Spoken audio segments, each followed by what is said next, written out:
మనకి hot water కూడా ఉన్నాయండి. దర్శనం చూడండి, క్యూ ఎంతమంది ఉన్నారు జనాలు. ఉదయం 2 గంటల నుంచి ఉన్నారంట ఈ రష్. సో గైస్, ఇప్పుడు మనం ఇండియాస్ ఫస్ట్ విలేజ్కి వెళ్తున్నామండి, మన్నా విలేజ్. సో బద్రీనాథ్ నుంచి వెళ్తున్నాము. ఇక్కడ వ్యాన్స్ ఉంటాయి, జీప్స్ ఉంటాయి అన్నమాట. 50 రూపీస్ అంత తీసుకుంటాడు.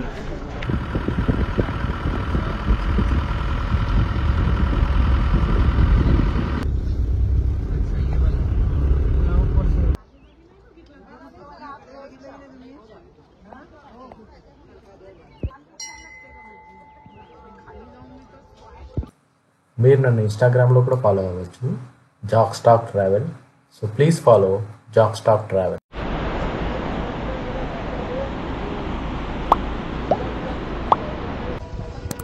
సో గైస్, ఇప్పుడు మనం వచ్చాము ఇండియాస్ ఫస్ట్ విలేజ్ అనమాట. ఇంతకుముందు లాస్ట్ అనేవాళ్ళు, కానీ ఇప్పుడు ఫస్ట్ అంటున్నారు. సో మన ఇండియాస్ ఫస్ట్ విలేజ్ చూద్దాం, లోపలికి వెళ్ళి ఎలా ఉంటుందో విలేజ్. మానా అనేది భారతదేశంలోని ఉత్తరాఖండ్ రాష్ట్రంలో చమేలి జిల్లాలో ఒక గ్రామం. ఇది 3200 మీటర్ల ఎత్తులో ఉంది. ఇది నేషనల్ హైవే 7 యొక్క ఉత్తర టెర్మినస్లో ఉంది. మానా పాస్ ముందు ఉన్న మొదటి గ్రామం మరియు భారతదేశం మరియు టిబెట్ సరిహద్దుల్లో 26 కిలోమీటర్ల దూరంలో ఉంది.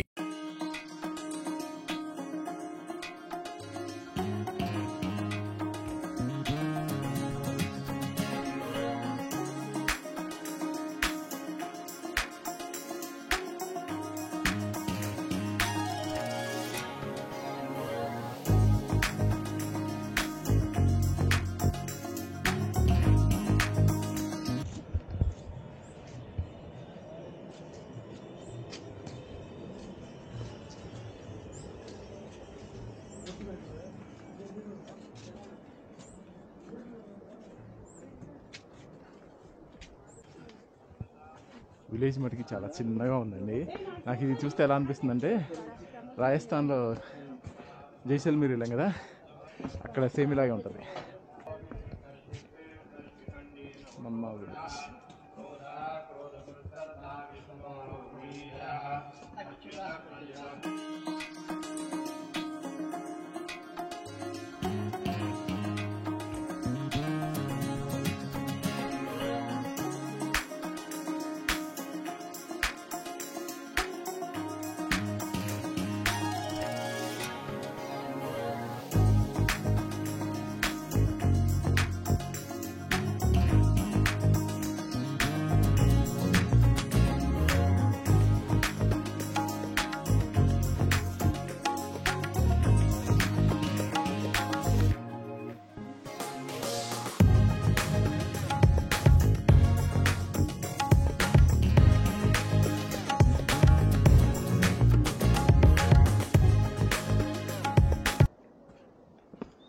పెయింటింగ్స్ మటుకి చాలా బాగున్నాయండి ఇక్కడ.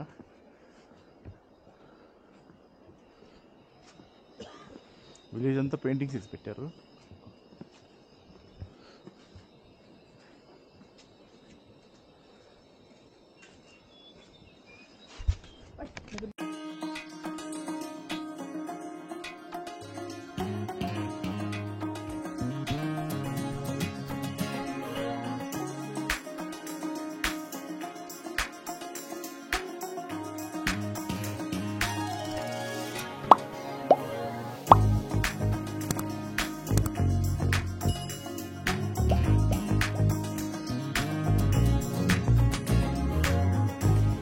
ఉన్నాయండి. సో గణేష్ గుహ, వ్యాస్ గుహ, గుఫ.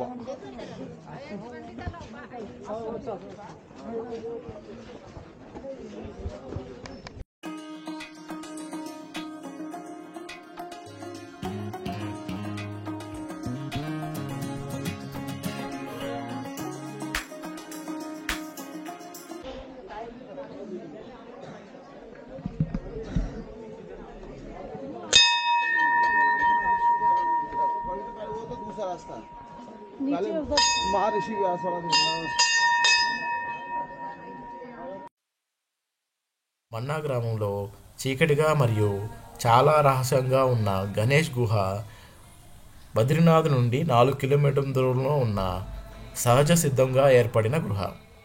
ఆధ్యాత్మిక గృహ మన్నా గ్రామంలో మరొక ప్రసిద్ధి ఆకర్షణగా ఉన్న వ్యాస్ గుహకు సమీపంలో ఉంది.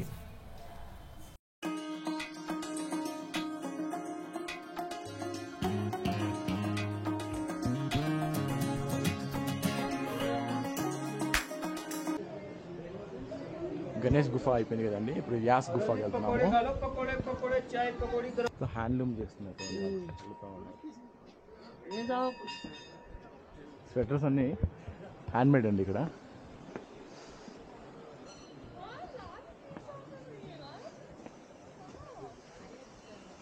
గుఫకి వెళ్తున్నాం ఇప్పుడు.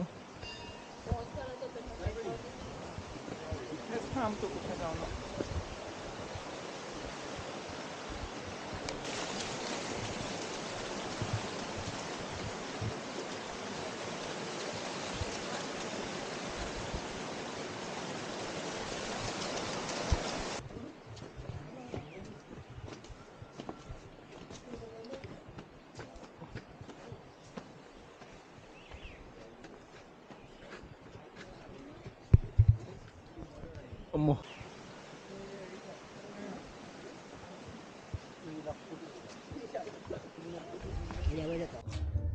హాయ్.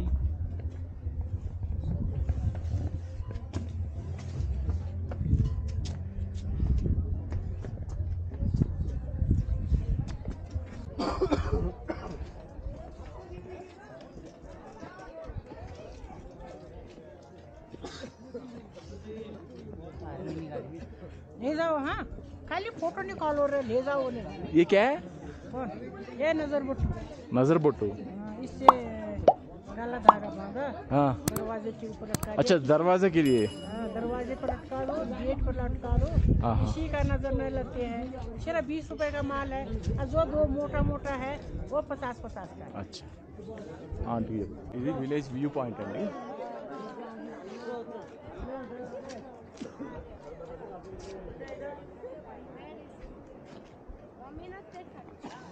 ఇదంతా విలేజ్ వ్యూ పాయింట్.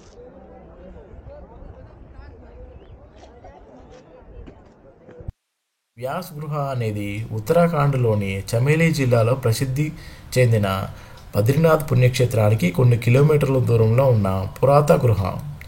గణేష్ సమయంలో ఋషి వ్యాసుడు మహాభారతం ఇతిహాసాన్ని రచించిన ప్రదేశం ఇదే అని నమ్ముతారు.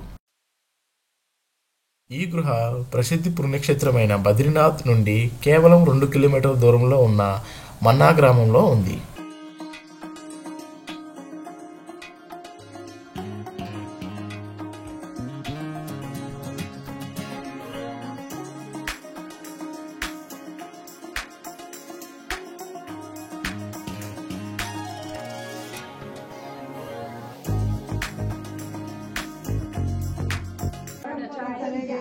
వ్యాస కేవ్స్ లోపల చాలా బాగుందండి. ఆయన ఋషి కూర్చొని ఉన్నాడు, రియలిస్ట్గా ఉన్నాడు. మీకు అనిపిస్తుంది కదండి, అది వచ్చేసి టిబెట్ అనమాట, ఇండియా టిబెట్ చైనా బార్డర్ అనమాట. అది चाय की दुकान, पहले चाय की दुकान।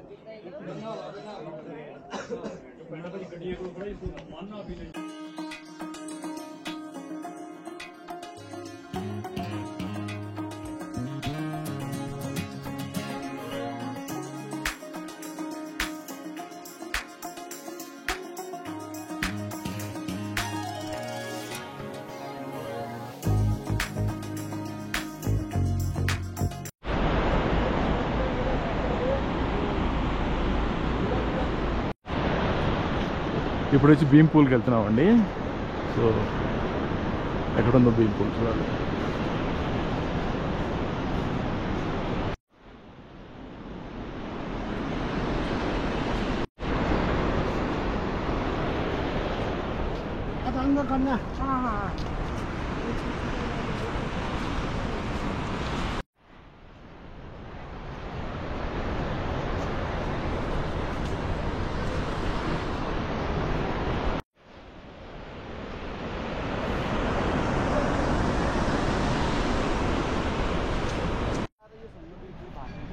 ఇదే అయ్యా భీమ్ పూల్.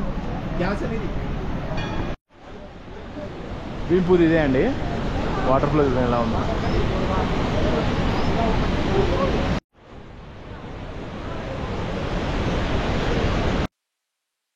పాండవ సోదరుల్లో ఒకరు తన ప్రీతమైన భార్య ద్రౌపది కోసం భీముడిని పిలిచి ఈ సహజ వంతెనను నిర్మించారని నమ్ముతారు. హిందువుల పురాణాల ప్రకారం పాండవులు స్వర్గారోహిణి అనే స్వర్గానికి పయనం ప్రారంభించిన ప్రదేశం ఇది. ఈ ప్రయాణంలో ద్రౌపది నది దాటలేకపోతుంది. అప్పుడు భీమ ఒక పెద్ద బండను ఎత్తి కనుమ మధ్య ఉంచాడు. ఆ తర్వాత దీనిని భీంపూల్ అని పిలిచేవారు. ఈ వంతెన మన్నా గ్రామంలో వ్యాస్ గృహ ఎదురుగా ఉంది మరియు సహజమైన లోయల యొక్క మంత్రముగ్ధమైన వీక్షణ అందిస్తుంది. చూసారు కదా ఇండియాస్ ఫస్ట్ విలేజ్. సరస్వతి నది కనిపించే ప్రదేశం ఇదే. భీంపూల్ దిగువ నుండి ఇది కేశవ ప్రయాగ వరకు ప్రవహిస్తుంది. అక్కడ అది అలకనందను కలుస్తుంది మరియు ప్రయాగలో అదృశ్యమయ్యి మళ్ళీ కనిపిస్తుంది. అది వచ్చి టిబెట్ బోర్డర్ అండి, కనపడుతుందా? అది ఇక్కడ కొంచెం దాటామంటే ఇంక ఇండియా నుంచి బయటికి వెళ్ళిపోయినట్టు. విలేజ్లో పొలం చూడండి, ఇక్కడిక్కడే వేసుకున్నారు. బాగుంది, చిన్న విలేజ్లోనే అన్ని మళ్ళీ పొలాలు కూడా ఇక్కడే.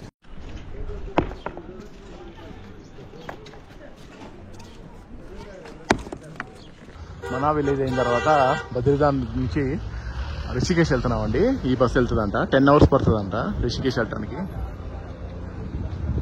అలాగే నా వెబ్సైట్ ఉందని చెప్పాను కదా, jakstock.com, jakstock.com. ఇందులో హెచ్డి వీడియోస్, ఫోటోగ్రాఫ్స్, నా ట్రిప్కి సంబంధించిన అన్నీ ఉంటాయండి details. So please visit jakstock.com.